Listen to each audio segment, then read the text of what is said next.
Ẹ káàbọ̀ sórí ètò Ledike Ìfẹ́ Olúwa, the baby of Odùduwà. Mo kí gbogbo ẹ̀yin màmá mi, ẹ̀yin bàbá mi, a kú palẹ̀mọ́ ọdún. Èmi wá ṣọ̀pọ̀lọpọ̀ ọdún láyé, ṣe ti raṣọ ọdún yín, kílẹ̀ dúró dé. Ẹ tètè máa bọ̀ wá sí Ledike African Store. Now, ó ṣẹlẹ̀, àwọn yẹ̀yẹ́ celebrity wa nílùú Nàìjíríà. Àwọn ni wọ́n gbé wa débẹ̀ o. Bọ̀dá Arẹ̀mú Afọláyan. Kí ló dé tẹ̀ ń bẹ Nigerians? Kí ló dé tó jẹ́ pé àbámọ̀ wá gbẹ̀yìn ọ̀rọ̀ yín? Ó tán bí ó tán. Ṣé rí gbogbo yín tẹ́ sọ wípé báyìí kásà báyìí káwọn òdì bẹ́ẹ̀ ṣe máa padà máa regret nìyẹn o. Ẹ̀yin ìyá mi, ẹ̀yin bàbá mi, ẹjọ́ mi ò ní pọ̀ lórí fídíò yìí. Ẹ kò jẹ́ kí n ṣe ṣókíṣókí kí n lè play àwọn fídíò mẹ́ta ni mo fẹ́ play fún wa. Lórí ọ̀rọ̀ òṣèlú tó lọ lọ́wọ́lọ́wọ́ yìí. Kí ẹ lè mọ̀ wípé ó mà ṣe o. Ẹ gbọ́ mi, ó ṣe. Now, nígbà táwọn kan pariwo wípé báyìí ní kẹjá ṣe, wọ́n ní bẹ́ẹ̀ kọ́. Àwọn yèyé celebrity wa ní Nàìjíríà, àwọn tó yẹ ká máa rí kínú wa máa dùn káyọ̀ wa máa kú. Àwọn gógó ni wọ́n ti àwọn èèyàn pé yẹ ẹ lọ dìbò. Níyàwó òṣèré orí ìtàgé. Wọ́n kóra wọn jọ, wọ́n campaign. Wọ́n ní Tinubu ní sẹ́. Lẹ́yìn campaign, ọba Tinúbọlé, ọba gbóhùn sókè. Ìjọ wo sí ìjọ wo lẹ ti yá kábàámọ̀? Ìjọ wo lẹ́yìn òṣèré orí ìtàgé wa lẹ ti wá kábàámọ̀? Wọn ò tí ì dìbò. Kí ló dé tẹ́ tí ń bẹ gbogbo ènìyàn kọ́ dárí jèyè? Ìjọba tí ò dalẹ̀ ní kọ́ ló máa dìbò fún. For real? Ṣé pé ìjọba Nàìjíríà ò dáa? Ẹ̀dẹ̀ ní káwọn èèyàn ló máa dìbò. Lẹ́nu jọ́wọ́ síjọ́wọ́ ẹ̀ wá gbà mí ẹ̀yin tẹ́ ń wò mí. Ẹ gbà mí kalẹ̀ bá ṣí ètò. Ṣé ká sọ wípé Ọlọ́run lẹ́sẹ̀kẹsẹ̀ ló ti bẹ̀rẹ̀ iṣẹ́ ni? Àwọn ará bí ìbọn síta. Gbogbo wọn forí lórí. Wọ́n fi kùn lukùn. Wọ́n ní bàbá Tinubu ni. Wọ́n ní ṣé bàbá náà láti máa pè wọ́n torí àwọn ló gbé ṣé bàbá wá. Wọ́n ní Tinubu ló lè ṣe. Wọ́n ní Tinubu ní kí gbogbo ènìyàn jáde kí wọ́n lọ dìbò fún. Láàárín ìjọwo sí ìjọwo, àfi Arẹ̀mú Afọláyan ṣe bọ́ta láàárín gbogbo wọn of all people. Arẹ̀mú Afọláyan bá gbóhùn sókè pẹ̀lú ọ̀pọ̀lọpọ̀ ẹ̀bẹ̀ pé kẹjọ kẹdáríjà wọ́n o. Gọ́fúmẹ̀ntì Nàìjíríà ò dá o. Ó tán bí ó tán. Bíbélì ní ìwọ yóò mú òtítọ́ yóò sì sọ dòmìnira. Ẹ̀yin tẹ́ bá láìkì búbù tí mo wọ̀ yá aṣọ òkè ní o. Ẹ wo bó ṣe fine. Full stone. Ṣé ti rí? Stone yẹn ṣe kí ni? Ó mú délẹ̀ ni. Full stone. Mo wá ní wọn ní size by size. Gbogbo ẹ̀yin tẹ́ bá fẹ́ size 18, size 16. Ó wà lóríṣiríṣi color. Máa fi wọ̀n wá ẹja parí ètò. Àwọn dídú aṣọ ó ti dé. Ẹja ọkọ máa bá ètò ìlọ́nà. Wò tá bá parí ètò. Àwa ṣe kí ni? Àwa polówó ọjà jẹ́ social mi wá. Iwájú la máa lọ ànírógun èyí lágbára Ọlọ́run.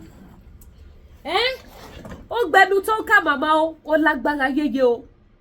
Àrẹ̀mú tó ṣì bọ́ta pẹ̀lú àwọn colleagues wọn, tí wọ́n ṣì bọ́ta kò tí pọ̀sẹ̀ kan, tí wọ́n ní Ọ̀yọ́ mandate we shall stand, máa play gbogbo ẹ̀ kúkú rí o. Àfi Arẹ̀mú ṣe bẹ̀rẹ̀ sí ní wá dọ̀bálẹ̀ lọ́ba yé lẹ̀lẹ́ o wípé yẹ̀yọ̀ ẹ dáríjà wọn o. Kò sí kan tó gbádùn nínú òṣèlú Nàìjíríà o. Àwọn regret wípé àwọn ní kẹ́ lọ dìbò. Ìjọ wo sí ìjọ wo? Wọn ò tí dìbò. Ohun tá à ń sọ fún yín nìyẹn. Gbogbo ẹ̀yin tẹ́ bá sọ wípé báyìí lẹ ṣe fẹ́ ṣe, wọ́n Nàìjíríà lẹ stand for. Bí gbogbo yín ṣe máa padà máa kábàámọ̀ tó bá yá nìyẹn. Kò sí nǹkan tó jẹ́ wọ́n Nàìjíríà. Kò sí. Tó bá wù yín kẹ́ twist program mi wá lálálálá. Because mo ń sọ̀rọ̀ yìí, the spirit keep on telling me pé èèyàn máa twist program mi wù. Tẹ́ bá ní a máa sọ̀rọ̀ mọ́, a dákẹ́. Because kò sí bá ṣe máa ṣe awareness tó ní ṣe fún ìran Yorùbá láti bọ́ nínú ìgbèkùn tí a ní tako bàbá Tinubu. Bẹ́ẹ̀ ni, kò sí béèyàn ṣe fẹ́ ṣe. Kò sí ẹni tó bá ti lè campaign sí fún àlàáfíà ìtúsílẹ̀ ìran Yorùbá. Ó máa tako campaign bàbá Tinubu. So tó bá wò yìí, ẹ twist ọ̀rọ̀ mi. Òun mo ṣe là wípé àwọn tí mò ń bá wí, àwọn òṣèré orí ìtàgé òun mo sì ṣe gbé fídíò wọn wá kẹ́ lè mọ̀ àwọn tọ́rọ̀ mi bá wí torí ẹ̀yin tẹ́ máa twist ọ̀rọ̀ mi. Now ẹ jẹ́ ká kọ́kọ́ wo bí wọ́n ṣe campaign ká tún wá gbọ́ ọ̀rọ̀ tí Rẹ̀mí Surutu. Ojú abiyamọ ni mo máa fi wo màmá yẹn, mi ò mọ̀ pé abiyagba ni wọ́n. Láti ọdún tí mo ti máa wo fíìmù Rẹ̀mí Surutu tí mo ti gbọ́njú, mo máa ń rí wọn as a mother. Mi mọ̀ pé abiyamọ ni Rẹ̀mí Surutu. Ọmọ kú lọ́wọ́ yín, your daughter. Kí ló pa ọmọ yín? Kí lẹ wà lack of tí ò lè jẹ́ kẹ́ rí live ọmọ yẹn dùn nínú Nàìjíríà tí ẹ wá ru àròjinlẹ̀ tẹ́tún wá yẹnu fi sọ wípé ọmọ yín kú ìjọ́ kejì èyí tún bọ́ sórí orí stage ẹ tún bẹ̀rẹ̀ sí ní campaign ẹ wá yé yín lóde ṣẹ́rí kí program yìí má bá gùn púpọ̀ ká tó tónu mi má bá pọ̀ ẹ jẹ́ kí n play gbogbo fídíò tó fi campaign màá wá fi ti bọ̀dá rẹ̀ mú màá wá fi ká ẹsẹ̀ tò nílẹ̀ ẹ wá wo bí bọ̀dá rẹ̀ mú ṣe wá ń dọ̀bálẹ̀ wá bẹ gbogbo ènìyàn pé ẹ jọ̀ọ́ àṣìṣe ńlá ló jẹ́ fún àwọn láti tún padà sọ fún yín wípé kẹ́ tún bọ́ta lọ dìbò. Wọ́n láwọn regret wípé àwọn tún padà sọ fún yín wípé kẹ́ tún bọ́ta lọ dìbò. Mo máa ń sọ kíní kan wípé àwọn kan wà ní Nàìjíríà ohun tó máa ṣẹlẹ̀ ní Nàìjíríà inú àtìta àwọn kan rí bẹ́ẹ̀ làwọn kò dẹ̀ rí. Bóyá gbà tí bọ̀dá rẹ̀ mú campaign tán la rí àwọn tí wọ́n rí inú àtìta tí wọ́n rí ìrírí ayé tó máa dé bá Nàìjíríà ni wọ́n pe bọ̀dá rẹ̀ mú ni bọ̀dá rẹ̀ mú bẹ̀rẹ̀ sí ní bẹ̀bẹ̀ pé ẹ̀yẹ rẹ̀ wá dáríjì mí mistake làwọn ṣe táwọn fi ní kẹ́ lọ dìbò. Ẹ jẹ́ àjọgbọ́ ẹ wá bá mi share ètò ẹ bá mi fọwọ́ gbogbo ayé àbámọ̀ ti gbẹ̀yìn ọ̀rọ̀ àwọn olóṣèlú tó ní kẹ́ lọ dìbò òun ni.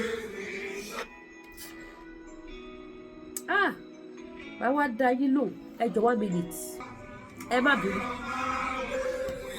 ẹ má wò wọ́n o àwọn òṣèré wa ní o.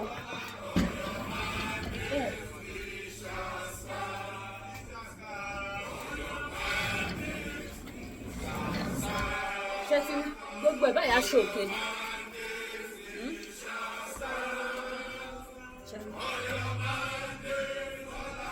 Susto.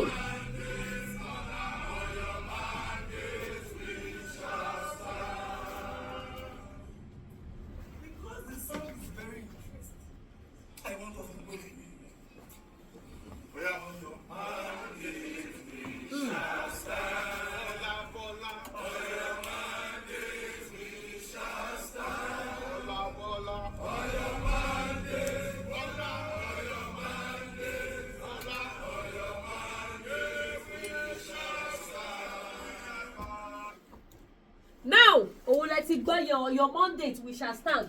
Fáfàdé ìtẹ́ bá ní aṣọ òkè búbù ti wà kódà ó tún kù nínú ilé o mi ò ṣe kò gbà aṣọ òkè búbù ó ti wà lóríṣiríṣi designer tó gbẹ dáadáa tó fine yes ó ti wà.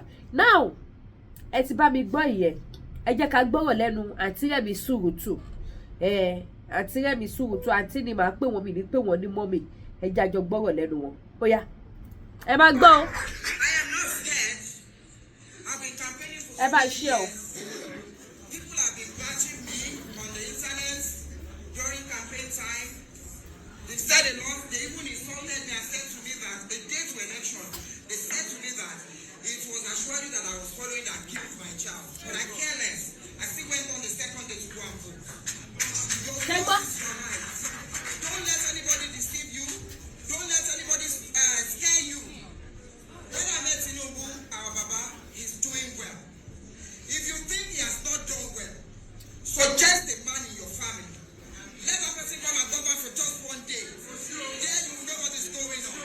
But I am telling myself, I am not backing out. I am going to campaign for him, and I'm going to vote for him. And he has my vote. And if you see anybody out there trying to scare anybody, if you plan to kill me, you're going to kill yourself.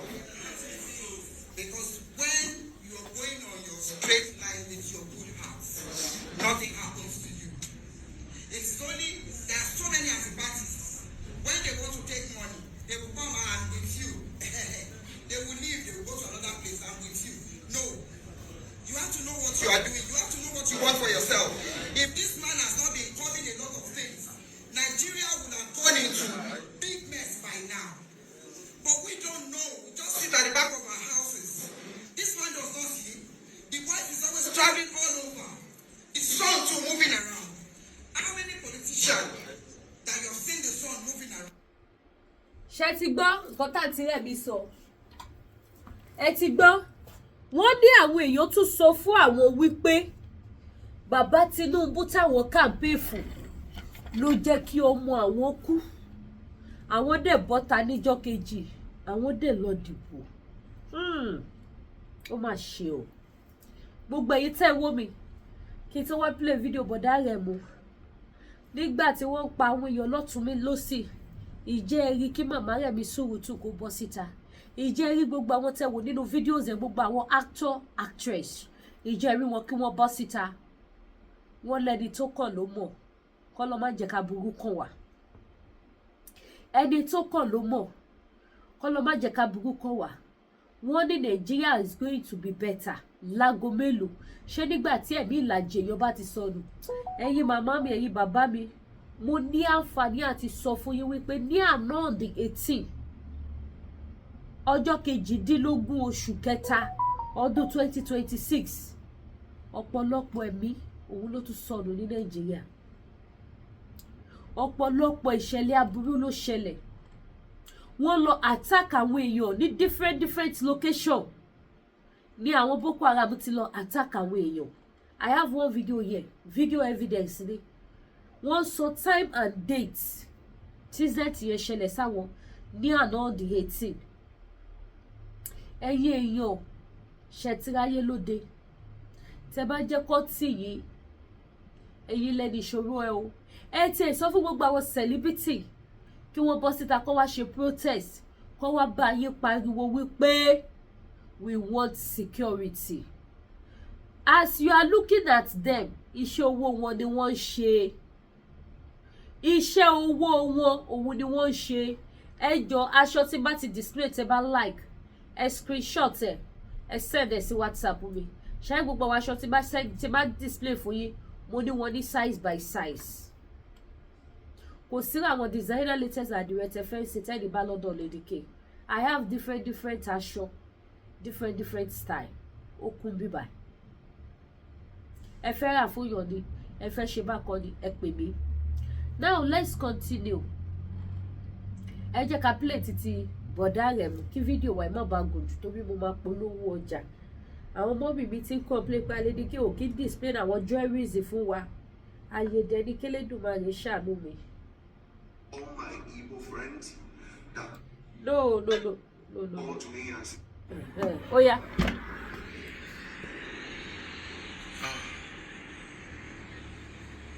good morning, Nigerians. Good morning, everyone. My name is Waya, and I am so sober this morning. I am very sober. First, to all Nigerians, all well-wishers, all the people that wish this country goes better, and Darijini, I am sorry. First, before I say anything, I am sorry.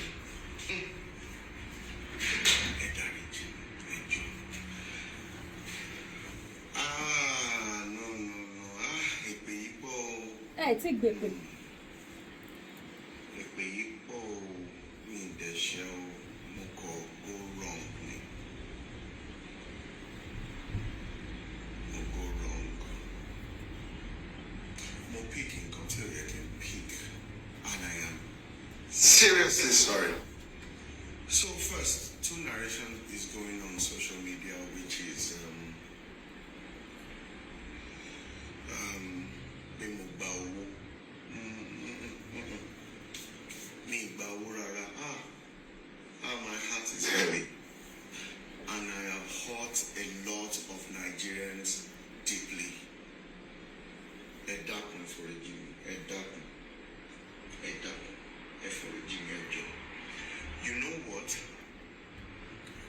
take money from anyone. No, at all. The second narration is about insecurity. It is so obvious that insecurity is in town, is everywhere in Nigeria, and the government are not doing anything about it. But what I was trying to say in the video,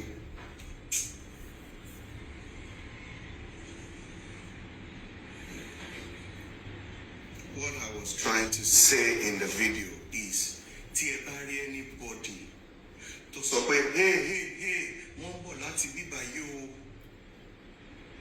and someone in the news is telling you, don't worry, nothing is happening, be calm. Shagba, àwọn tó sọ fún yín pé Nàìjíríà dá kò sí wàhálà. Because that person is reading a script. That was all I was trying to say.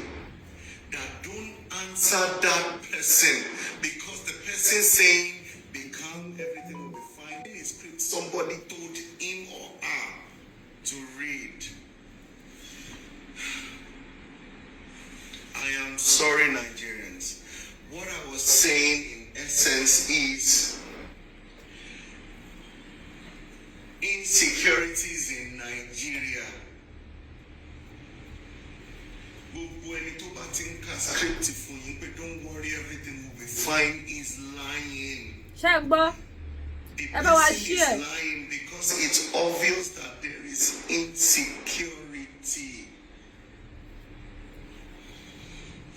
My best friend mother was kidnapped. I am not supposed to bring this matter here. She was kidnapped. We paid. How will I say there is no insecurity? We didn't bring this house because we had the payment from millions of people because we all didn't have.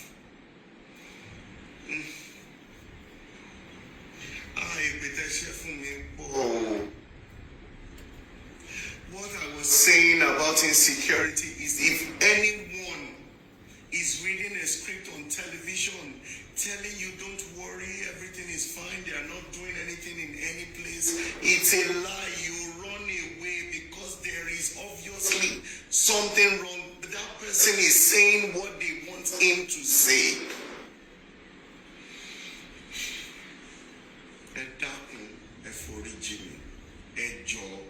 In fact,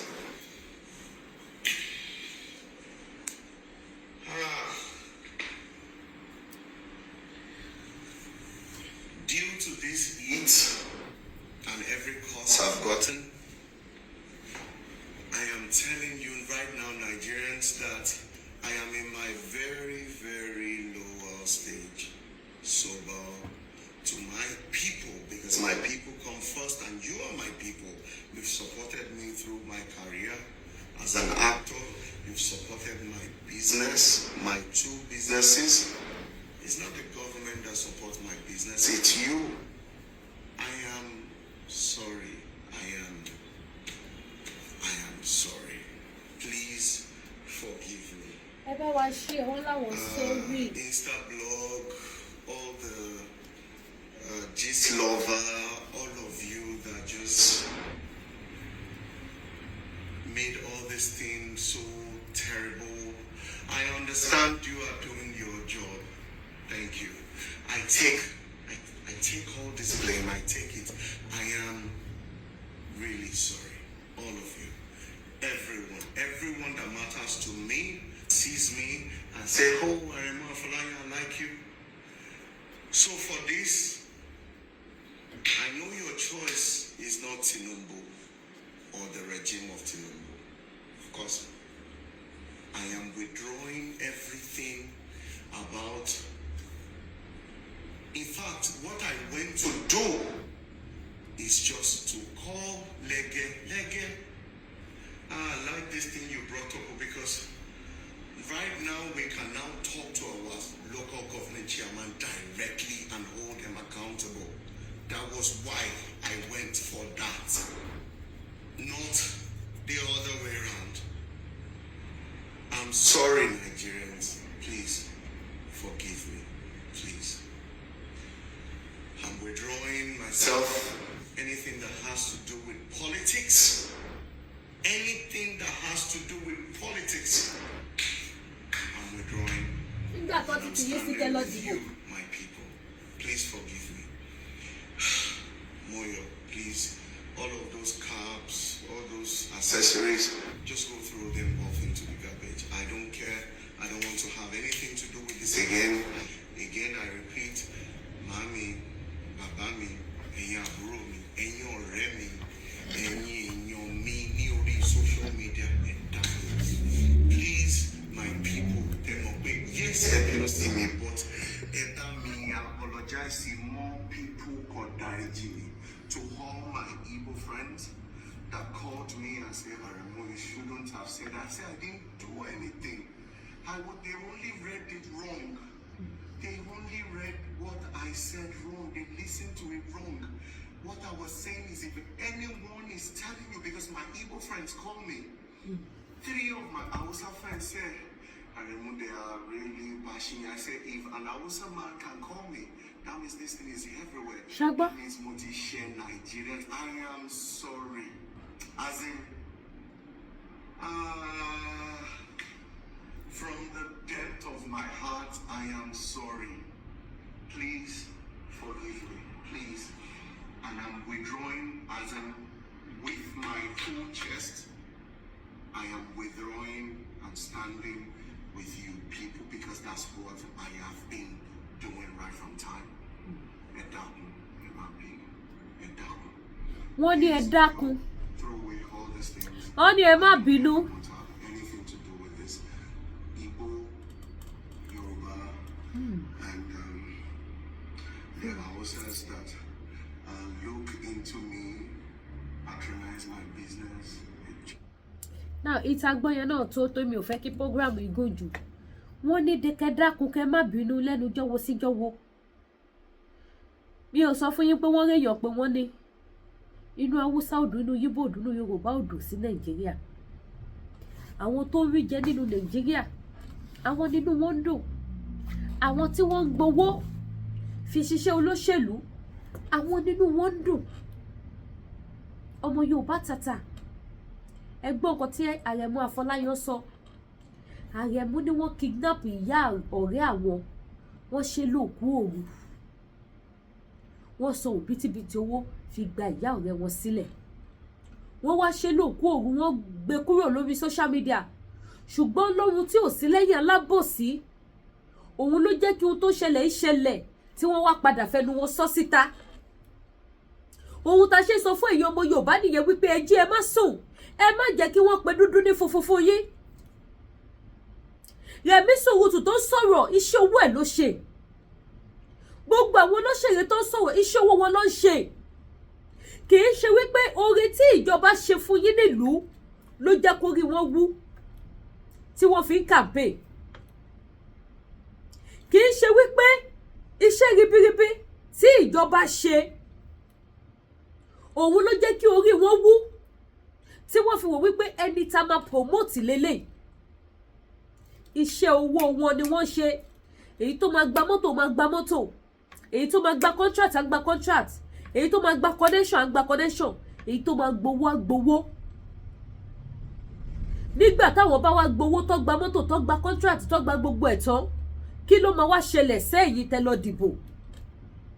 A lot of àwọn people tẹ́ ẹ̀ wò yìí mo lè fi gbogbo ẹnu sọ wípé wọn ò kí ń dìbò. Mo lè fi gbogbo ẹnu sọ. Àtijọ́ tí gbogbo wọn ti máa ń kóra wọn síta tó máa ti sọ pé yá kẹ́ lọ dìbò, mélòó nínú wọn lè rí ní títì tó lọ dìbò?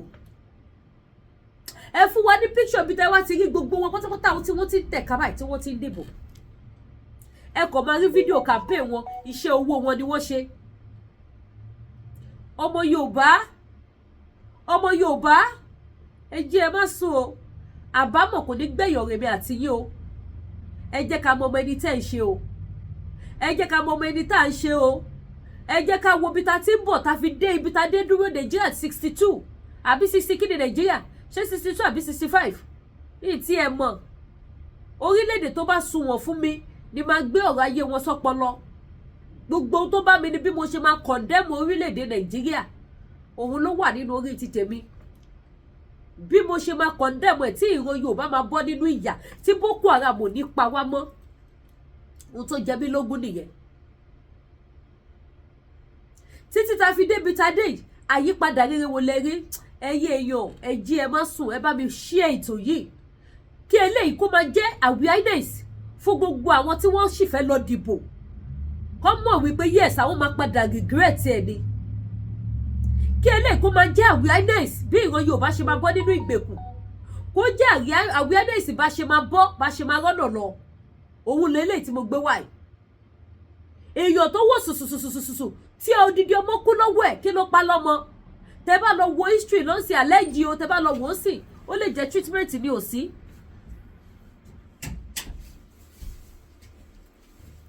Hi.